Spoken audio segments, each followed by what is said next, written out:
Vocês sabem qual que é a similaridade entre o terapeuta, o empresário, o médico e até artistas de Hollywood? Todos, em algum momento, acham que estão enganando todo mundo. E, pior do que isso, eles pensam que eles podem ser descobertos por isso. E todo mundo passa por isso. A síndrome do sabotador é algo nem tão secreto assim, né? Pelo menos não entre nós. Hoje nós vamos falar sobre o caminho para terapeutas que querem crescer e impactar no digital. Quem quer crescer e impactar no digital? Então, hoje nós vamos aprender, lá no final da palestra, nós vamos desbloquear o nosso verdadeiro potencial, superar as barreiras internas e criar uma presença digital autêntica. Porque não basta ir para o digital. Precisa criar essa presença autêntica. Porque o digital, o que ele faz com a gente? Ele coloca um zoom em nós. E se a gente não se desenvolve, as chances de nós travarmos é muito, mas muito grande. E eu queria começar perguntando alguma coisa para vocês. Por que vocês se tornaram terapeutas? Não precisa responder, pode responder para vocês mesmos. O que foi que motivou vocês a se tornarem terapeutas? O que é que vocês estavam tentando resolver ou aquilo que vocês estavam tentando evitar, que fizeram com que vocês fossem para a terapia? E se a gente for analisar e olhar para todo mundo, todos carregam uma fechadura dentro da gente. Todo mundo carrega. E tem fechaduras que elas não conseguem ser abertas.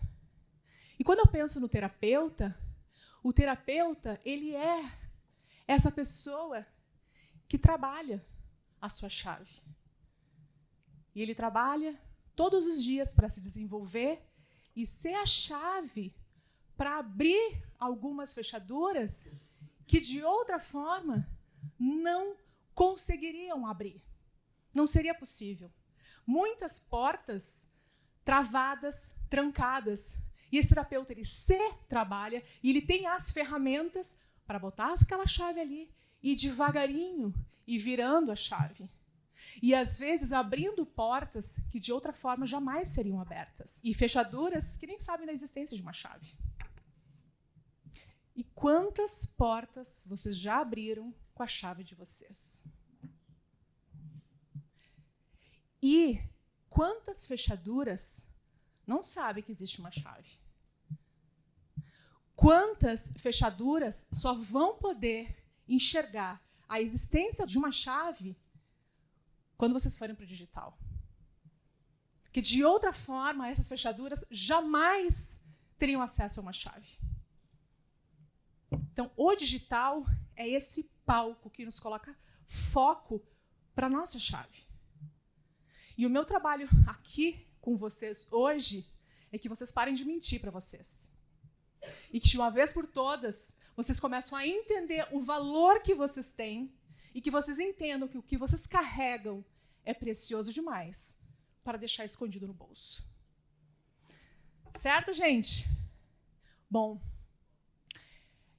essa sou eu, no dia 27 de julho desse ano.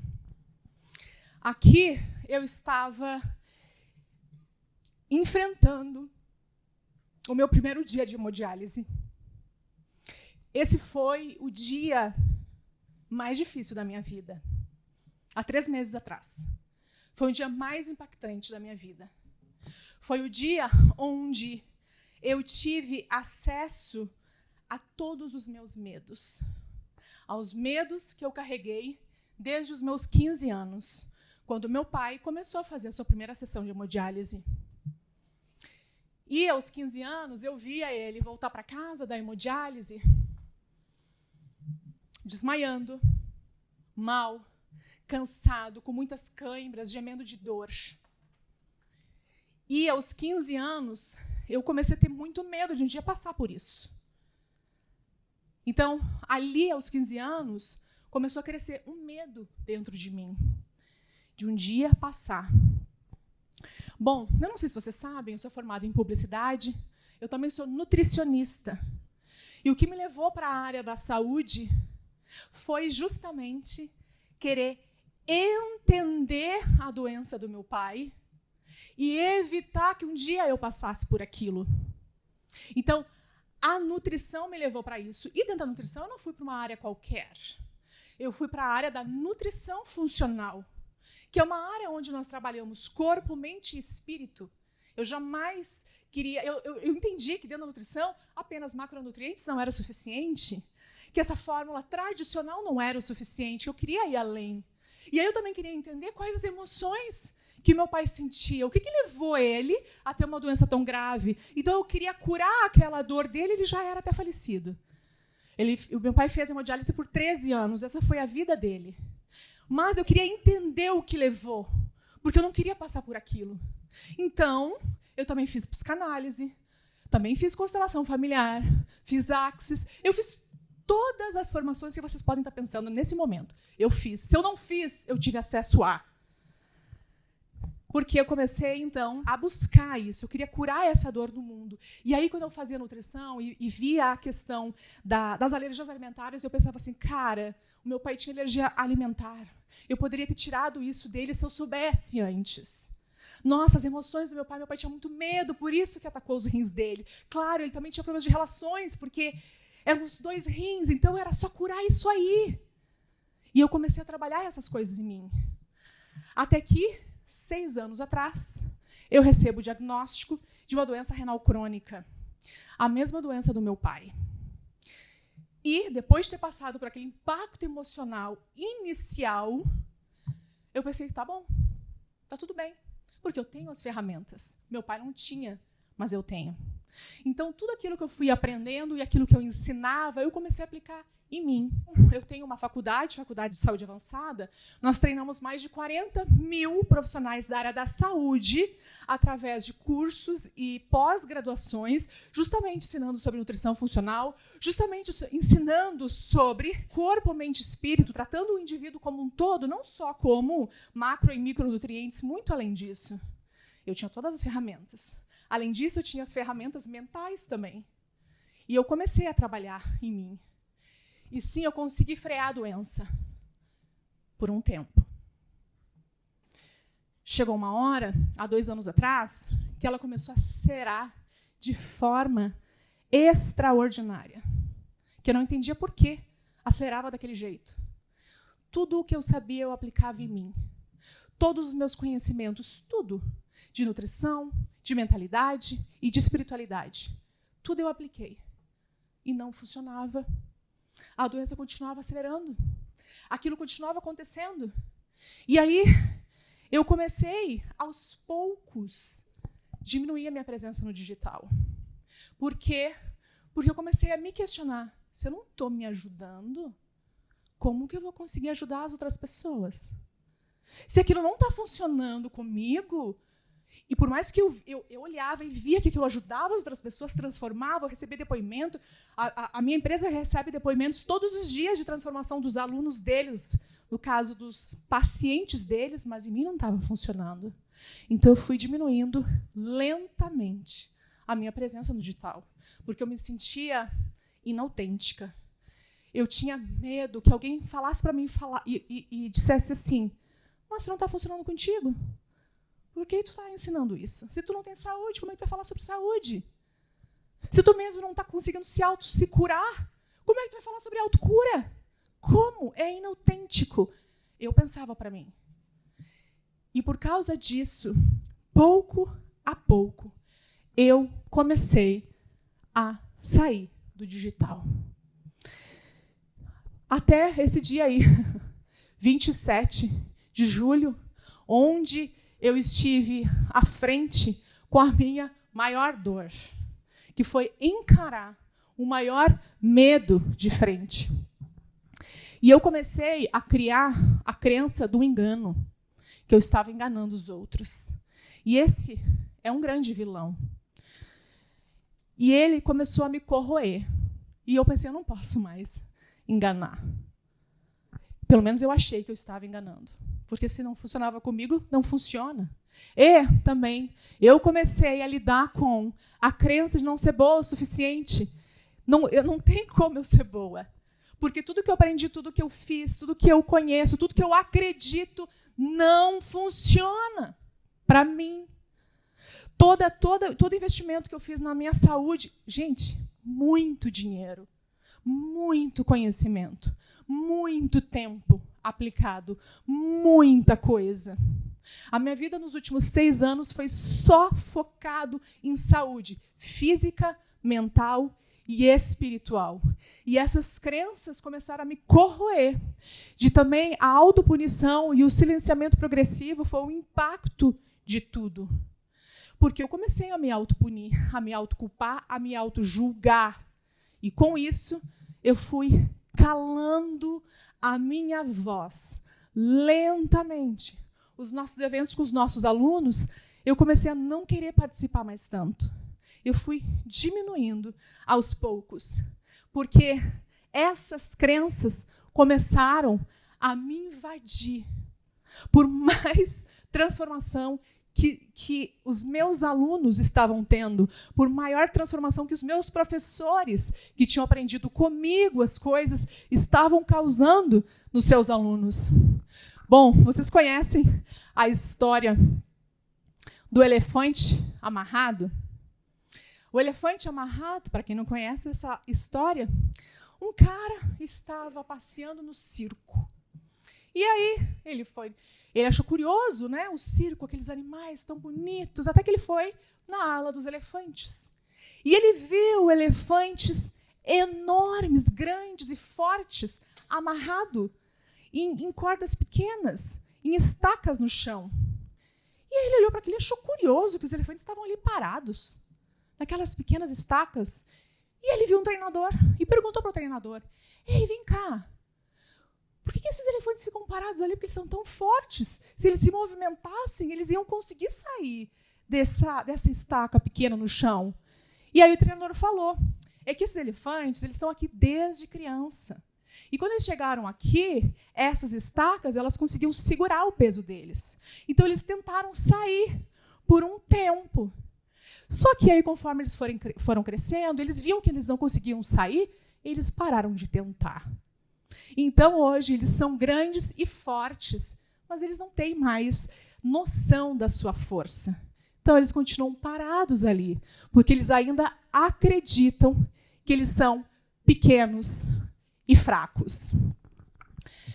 Uma das crenças que nós temos, especialmente quando a gente vai para a área da terapia, é que ajudar não combina com vender. Uma das grandes crenças que são vilões, que autossabotam o nosso crescimento no digital, é essa. Se eu for para lá, se eu for para o digital, cara, o meu trabalho é servir as pessoas. Se eu for servir alguém, como que eu vou cobrar pelo meu servir? Se é um talento que Deus me deu, se é algo que eu conheço. Outra grande sabotador é: não sou especialista o suficiente. Cara, se isso não está funcionando muitas vezes comigo, eu preciso me desenvolver mais, eu preciso fazer mais. Não estou pronto o suficiente, eu não sou bom bastante. Esse é um grande vilão, porque aí nos trava. A gente acha que nunca é especialista, que nunca está bom. E sempre tem que mais e mais e mais um curso, aí eu vou. Mais um pouquinho, aí eu vou. O outro é o digital superficial, gente. É muito raso. O que eu tenho para falar é muito profundo. Como que eu vou para o digital se a profundidade que eu tenho para trazer lá não funciona? Ninguém vai entender. Lá eu não vou poder falar aquilo que eu gosto de falar. Porque lá não tem como eu ser profunda. Aí, gente, eu entro para falar com vocês sobre a síndrome do impostor. E aí tem uma outra história aqui, que é a história do coitado do gavião. O gavião, filhotinho, apareceu numa fazenda machucado. E o fazendeiro pegou aquele gavião, olhou para o gavião e pensou, nossa, tem que ajudar ele. O que eu vou fazer, né? E ele começou a tratar daquele gavião. E levou o gavião para tratar dele no galinheiro. E ele foi ajudando o gavião. E o gavião foi melhorando. Só que ele começou a conviver com quem? Com as galinhas. E aí o que aconteceu com o gavião? Ele foi crescendo junto com as galinhas. E o que o gavião começou a pensar? Que ele era o quê? Uma galinha. Aí o gavião, ele não tentava mais voar, porque ele imitava o comportamento das galinhas. E o gavião ficou ali, achando que era uma galinha. Até que um dia veio uma naturalista fazer uma inspeção na fazenda, dar uma olhada naquela fazenda, e ela viu o gavião junto com as galinhas. E ela perguntou para o fazendeiro, o que esse gavião está fazendo aqui? E aí o fazendeiro explicou, olha, ele cresceu junto com as galinhas, então agora ele pensa que é uma galinha. Ela pegou o gavião, levantou o gavião para cima e falou para o gavião, voe, você sabe voar. Aí ela soltou o gavião, e o gavião, puf, caiu no chão. Aí o gavião olhou para ela, olhou para as galinhas, olhou para o galinheiro e foi andando até o galinheiro de volta.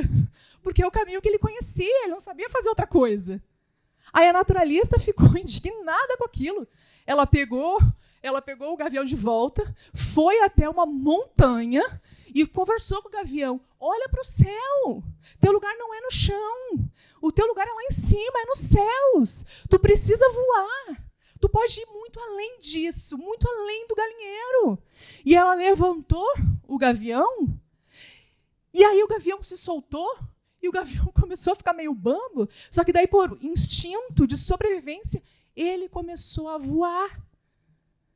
E aí o gavião entendeu quem ele era. Quantas vezes a gente não entende quem a gente é? Por causa dos círculos aonde a gente convive, os lugares que a gente está, que a gente se comporta que nem galinha. Gavião se comportando como galinhas. Bom, e, gente, foi feito esse estudo em 1978. Em 1978, os psicólogos, eles queriam entender por que mulheres muito bem desenvolvidas, intelectuais, de alta performance, tinham alguns comportamentos psicológicos. Gente, isso aqui foi 1978. E na época era chamado de o fenômeno do impostor. Ali que tudo começou, e esse foi o estudo original da síndrome do impostor. Tudo que veio depois veio a partir desse estudo. Eles queriam entender por que essas mulheres bem-sucedidas, elas sentiam que o seu sucesso não era legítimo. Elas sentiam, então, que elas estavam enganando os outros em algum momento. Ou que tudo que elas tinham conquistado era sorte. Não era por causa delas mesmas. Elas também se viam como fraudes. Olha as crenças que essas mulheres compartilhavam. Todas mulheres muito bem-sucedidas, todas mulheres com alta performance, que sucesso é sorte, não é competência, medo de serem descobertas como fraudes, necessidade de perfeição e medo do fracasso, desvalorização das conquistas pessoais, comparação com outros e sentimento de inferioridade. Todas elas passaram por isso, eram apenas mulheres muito bem-sucedidas e mulheres que se destacavam no seu mercado, lidavam com isso. Então, a conclusão desse estudo, olhando para essas mulheres, é que a síndrome do impostor é um fenômeno psicológico comum entre as pessoas de alta performance. Essas crenças criam uma desconexão profunda entre o sucesso externo e a autoimagem interna, fazendo com que indivíduos altamente competentes se sintam inadequados, ansiosos e críticas de si mesmo. Então, a pesquisa mostrou que essas pessoas enfrentavam constante medo de serem descobertas. Essa é a síndrome do impostor. E o interessante dessa pesquisa é que eles fizeram um questionário para, então, que a gente avalie o nível que nós estamos da síndrome do impostor. E esse questionário ele é usado até hoje. Vários livros citam, vários psicólogos usam esse questionário, e eu recomendo que vocês também usem quando vocês começarem a identificar que o paciente de vocês pode estar apresentando a síndrome do impostor. E eu trouxe esse questionário aqui para vocês preencherem ele agora. E a gente dá uma olhada qual que é o nosso nível da síndrome do impostor, se é que, por acaso, alguém tem aí, né? Então, vocês já podem começar a responder aí.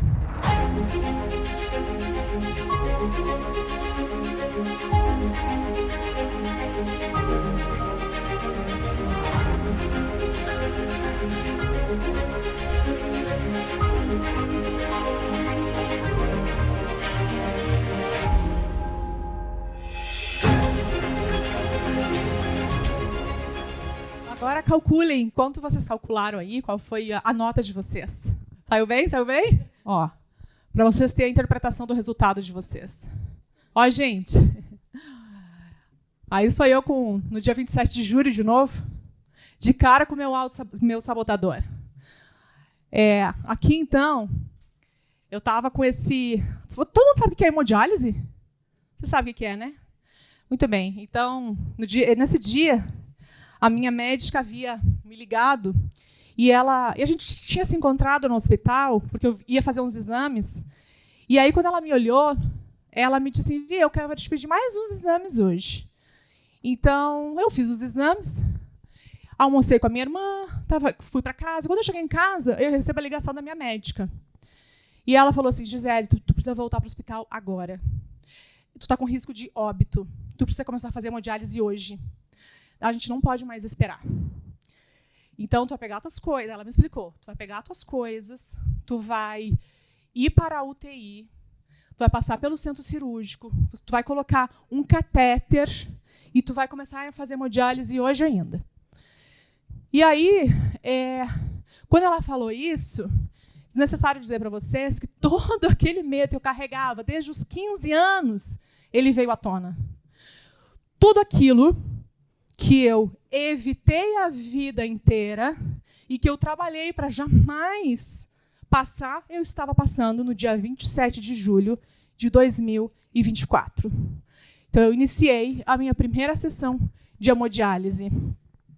Esse dia, eu acredito, eu não lembro de outro dia ter sido tão terrível para mim. Porque é o dia de encontrar com medo, que eu fugi a vida inteira. Então, eu não sei se vocês sabem também, quando nós estamos com algum problema renal tão grave quanto o meu, a nossa ureia, ela sobe. E o que subir a ureia quer dizer? Quer dizer que nós estamos intoxicados da gente mesmo.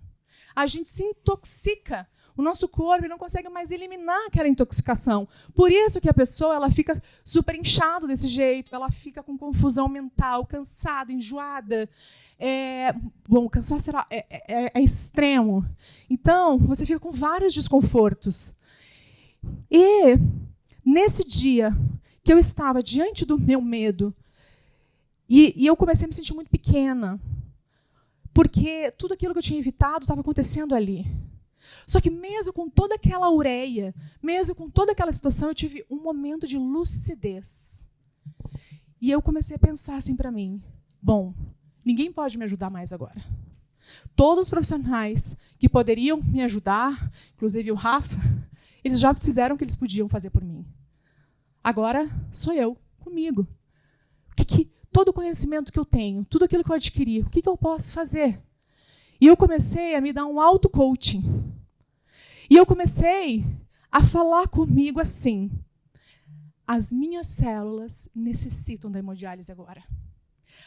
Eu fico emocionada com essas coisas, porque é muito recente ainda. A hemodiálise é a minha melhor amiga. Eu preciso disso agora, nesse momento. O meu corpo necessita disso. Então eu comecei a falar isso. Porque eu estava me sentindo muito pequena. E eu comecei a convencer a minha mente de que era aquilo que eu precisava naquele momento. E, de uma forma que naquele momento parecia inexplicável, eu comecei a me sentir muito bem naquele processo. E aí eu comecei a trocar o medo por curiosidade.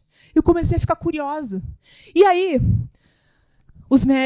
vieram 2 médicos da equipe conversar comigo sobre os efeitos colaterais da hemodiálise. Olha, Gi, tu vai agora ir para um outro processo, é uma outra fase da tua vida, e a gente quer te alertar dos efeitos colaterais disso aí tudo. Só que eu já conhecia os efeitos colaterais, mas eu passei a ouvi-los, porque o teu corpo vai passar por uma adaptação. E é uma adaptação muito interessante, porque o corpo ele entra em sofrimento para se adaptar à hemodiálise. Então, eu entendi, eu sabia o que estava por vir.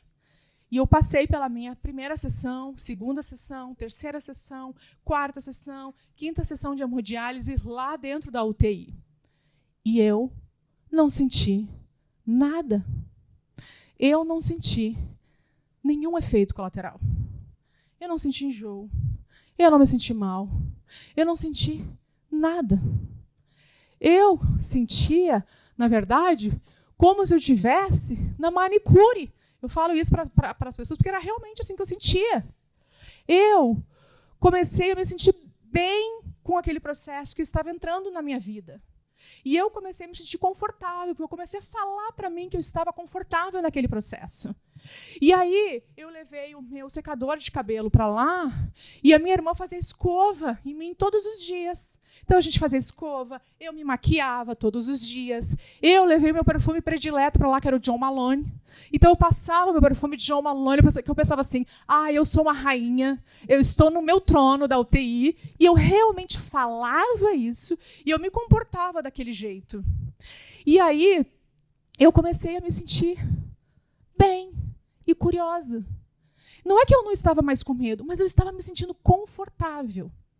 Então, eu tive alta da UTI, eu fiquei 4 dias lá, e então eu voltei na quinta-feira, voltei na quarta-feira, e na terça-feira, perdão, e na quarta-feira eu voltei para a clínica para iniciar, então, as minhas sessões de hemodiálise.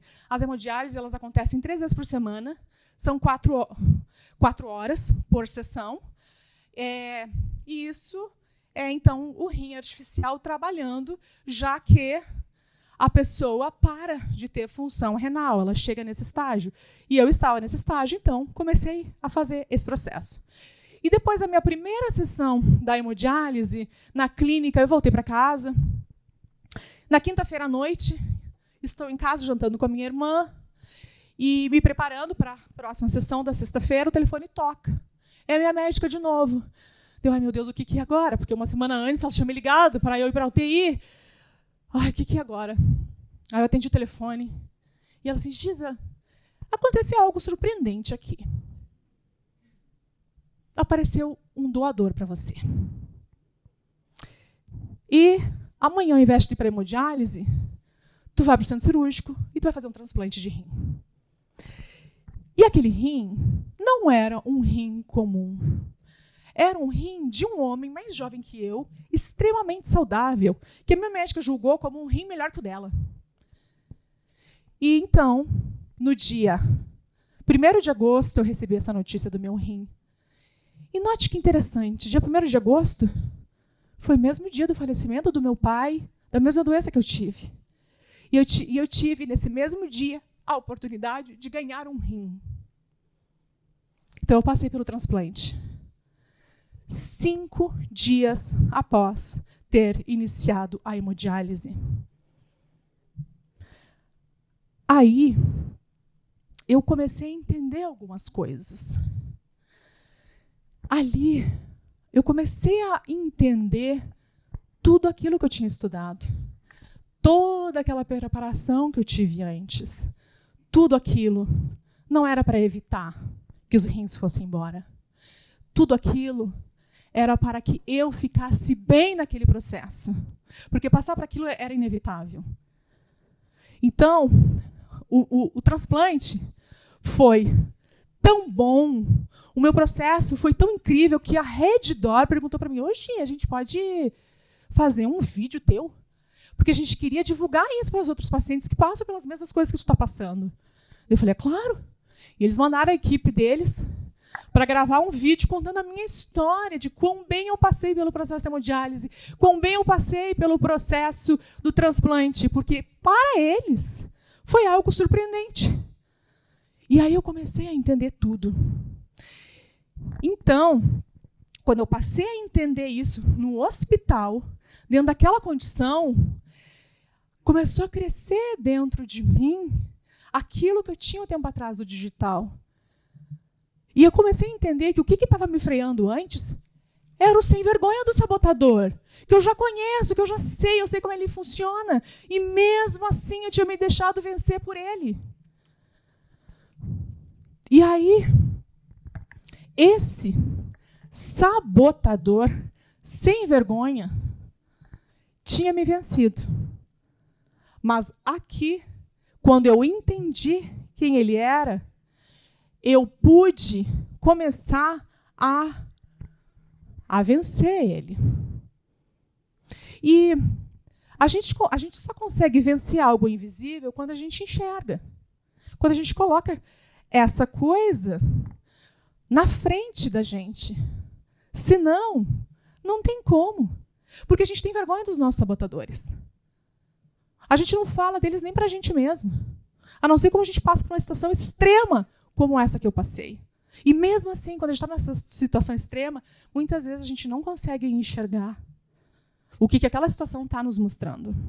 Naquele dia ali, naquele dia que eu pude enfrentar de frente o meu maior sabotador. E a gente só consegue enfrentar aquilo que a gente pode ver. Aquilo que é invisível não tem como a gente vencer. Por isso que a gente precisa materializar, botar na nossa frente aquilo, para poder vencer. E o que se tornou disponível para mim depois desse dia, que no caso agora já era lá pelo dia 3 de agosto, eu comecei a ver aquilo tudo, que eu comecei a entender cada passo que eu dei. Eu comecei a ver que mesmo o meu corpo, com aquele problema de rim, meu corpo estava saudável. Eu comecei a pensar, eu preciso levar isso para as pessoas. Eu preciso começar a falar sobre isso para as pessoas. E aí, eu acho que foi nesse dia até, ou um dia depois, eu escrevi esse post aqui, ó. Como transformei meu corpo em uma máquina do impossível. Quando fui informada que precisaria de hemodiálise, foi como receber um choque. Mas, em vez de desmoronar, o meu corpo respondeu como uma máquina bem afinada. Antes de eu compartilhar, só quero contar aqui para vocês por que eu fiz esse post. Porque uma das minhas empresas é a Naturalpur. A Naturalpur é uma empresa de suplementação. E nós tínhamos marcado um lançamento de novos produtos. E eu não queria participar desse lançamento. Eu ia deixar só meu sócio participar. Porque, afinal de contas, eu me via como inautêntica. Como que eu ia vender saúde se eu não tinha? E aí, como eu comecei a entender tudo ali, falei, eu vou fazer parte desse lançamento. Mas, Gia, tu está na UTI já essa semana. Eu vou sair da UTI e eu vou fazer esse lançamento. Eu tinha certeza que eu ia sair da UTI até o dia do lançamento. E era na quinta-feira. Aí devia ser segunda-feira ou terça-feira. Muito bem. Aí eu fiz esse post aí. Continuei contando a minha história para as pessoas. Por anos, programei meu corpo com suplementação adequada e hábitos de vida. Cada peça no seu lugar. Fortaleci minha imunidade, melhorei meu sono e otimizei minha energia celular. Mesmo lidando com uma doença grave, genética grave, o meu corpo respondia esbanjando saúde, porque ele foi programado para isso. Não houve efeitos colaterais da hemodiálise. O que os médicos não sabiam é que, apesar da minha genética desfavorável, eu programei o meu corpo para funcionar como uma máquina do impossível. Cada decisão de saúde foi como uma engrenagem precisa. Minha imunidade estava fortalecida, o meu sono era reparador e minha energia celular havia sido tratada por anos. O que parecia impossível para muitos, o meu corpo fez sem esforço. A recuperação após o transplante foi tão rápida que até os médicos acharam difícil de acreditar. O meu corpo estava programado para responder assim. Se você quer transformar o seu corpo em uma máquina capaz de enfrentar os desafios com maior resistência, precisa conhecer os nossos novos produtos da Natural Pure. Quinta-feira, às 19h29, vamos apresentar uma linha de suplemento para você afiar sua máquina. Chamada para ação. E aí, no dia do lançamento, estava eu na minha casa. Tinha ganhado alta. 2 dias depois, estava eu fazendo a live de lançamento. O que aconteceu? Recorde de vendas. A minha empresa de suplementação nunca vendeu tanto. Tudo aquilo que eu me culpava antes, tudo aquilo que acontecia antes, quando eu consegui tirar o sabotador da minha frente e contar a minha história real, inclusive a história da sabotagem, nós explodimos de vender. Então, o que eu quero trazer aqui para vocês? A coisa fundamental é, nós temos os sabotadores. Não adianta. E quanto mais a gente cresce, vai continuar tendo. Não diminui. Vocês são terapeutas, vocês sabem disso.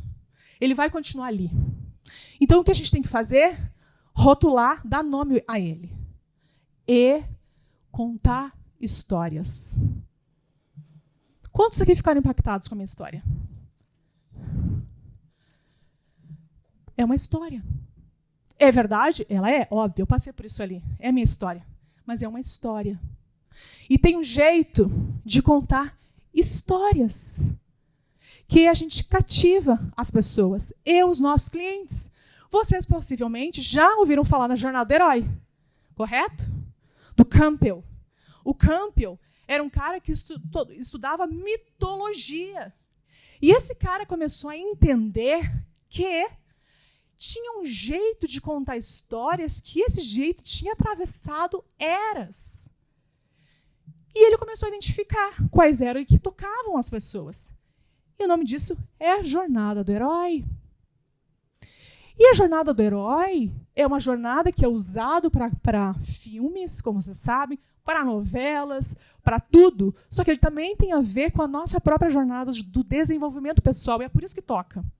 E a melhor forma da gente falar com os nossos pacientes e na internet é usando a Jornada do Herói, que foi exatamente a Jornada do Herói que eu usei aqui para contar a minha história e que eu usei para fazer esse post. E como se usa isso? Bom, eu fiz uma página de efeito antes aqui, a encarar o impostor, e mostrar essa verdade, você libera uma força irresistível para o mundo, que foi o que aconteceu quando eu fiz o lançamento. Eu encarei, eu resisti e liberei essa força, que é a força da autenticidade. A estrutura da Jornada do Herói é essa. O herói, todos nós somos heróis em algum momento. Os teus pacientes são heróis. Todos nós estamos passando por uma história agora, nesse momento, onde vocês são os heróis. Então, é um chamado à aventura, a recusa do chamado, e depois ele tem. E a estrutura é essa aqui, de tudo que a gente passa. O encontro com o mentor, a travessia do limite, provas, aliados, inimigos, a aproximação da caverna oculta, provação, recompensa e o caminho de volta. É essa a estrutura. Nós passamos por ela várias vezes durante o dia, e às vezes são histórias mais longas, como essa que eu contei para vocês da história do meu rim, ou daquele post que eu fiz para vocês. E como se aplica isso no post? Vou mostrar como é que eu fiz. Ó, chamada aventura. Como é que eu usei aqui? Como transformei meu corpo em uma máquina do impossível. Eu vou te contar como eu iniciei a minha aventura. É basicamente isso. Carrossel, isso vocês podem usar para carrossel, para vídeo, para live, para momentos que vocês querem contar qualquer tipo de história, quando vocês querem ensinar alguma coisa para algum mentorado de vocês, quando vocês querem, ou para algum paciente de vocês, ou para algum aluno de vocês. A recusa do chamado. A recusa do chamado, eu disse assim, ó, quando eu fui informada que precisaria de hemodiálise, foi como receber um choque. Aqui eu estou trazendo a parte da recusa. Não quero fazer isso. Aí, depois disso, gente, encontro com o mentor. Vai ter um momento que tu vai ter algum mentor. Nesse momento aqui que eu estou falando com vocês, por exemplo, eu estou sendo a mentora de vocês. O Rafa é o mentor na vida de vocês, na jornada de vocês. Assim como vocês são os mentores na jornada de um monte de gente, inclusive dos pacientes de vocês. Aqui, nesse caso, eu usei o mentor como sendo a suplementação. Por anos, programei meu corpo com suplementação e hábitos de vida. Aqui, nessa história, esse é o mentor. A travessia do limite, que é quando o herói aceita o desafio e entra no novo mundo. Mesmo lidando com uma doença grave genética, o meu corpo respondia esbanjando saúde. Então, aqui, eu estou trazendo essa parte da jornada do herói. Provas, aliados e inimigos. Aqui, ó, quando comecei os imunossupressores após os transplantes, os médicos ficaram surpresos. Meu corpo, ajustado com uma máquina de precisão, aceitou o tratamento sem problemas. Depois, adiante, no caso aqui, né, o que eu estou falando é dos médicos e do próprio corpo. A aproximação da caverna oculta. Aqui, qual foi a aproximação? O herói se aprofunda no desafio e revela algo que o público ainda não sabia. O segredo por trás da força do herói. Que aqui qual que era? O que os médicos não sabiam é que, apesar da minha genética desfavorável, eu programei o meu corpo para funcionar, blá, blá, blá, blá, blá, blá. Adiante. Provação, quando o herói enfrenta a maior prova da sua capacidade. Minha imunidade estava fortalecida, o meu sono era reparador e minha energia celular havia sido tratada por anos. Mais adiante, a recompensa. Aqui, ó, o herói recebe a recompensa por toda a sua jornada, que é, sim, um sinal claro de que a transformação foi completa. No meu caso, a recuperação após um transplante foi tão rápida que até os médicos acharam difícil de acreditar. E aí, o nono passo, que é o caminho de volta, que é quando o herói volta com o elixir para mostrar para todo mundo o seu poder e que, olha, eu tenho aqui, você também pode fazer isso. Aí ele é o convite para que outras pessoas iniciem a sua própria jornada do herói através daquilo que ele está trazendo. Bom, e aí, o final, então, é quando faz o convite para a ação. E é assim, gente, que se conta uma história que conecte com as pessoas, e a gente pode usar essa estrutura para criar qualquer conteúdo no digital e também para falar com os nossos pacientes, com os nossos alunos. É a melhor forma de contar histórias, não tem erro, porque a jornada do herói é a nossa própria história. Não tem quem não se conecte com ela. E, amados, quando você aceita o chamado, enfrenta seus medos e compartilha a sua verdade, não só transforma a própria vida, mas também inspira a humanidade a se transformar. Queridos, muito obrigada pelo tempo de vocês. Obrigada por me ouvir.